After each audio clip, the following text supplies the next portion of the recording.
Welcome to my channel. तो मैं जा रहा हूँ मेरे मासी के घर। ये है मेरे मासी का घर।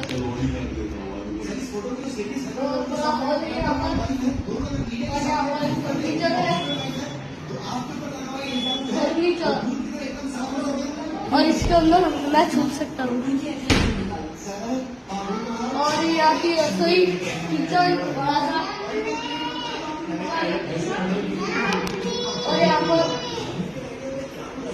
और यहाँ पर देखिए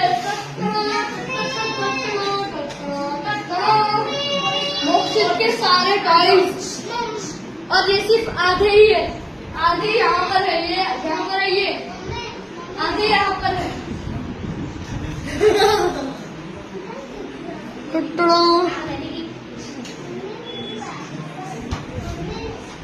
और यहाँ पर सारे सॉफ्ट टॉयज रखे हुए हैं, हाथी, टाइगर,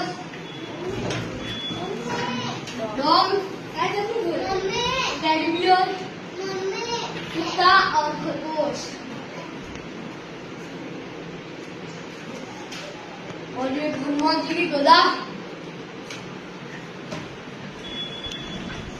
और यहाँ पर कुछ एवेंजर्स रखे हुए हैं, Avengers, scooter, black Spiderman, Hulk, इसके तो हाथ ही नहीं है, वो है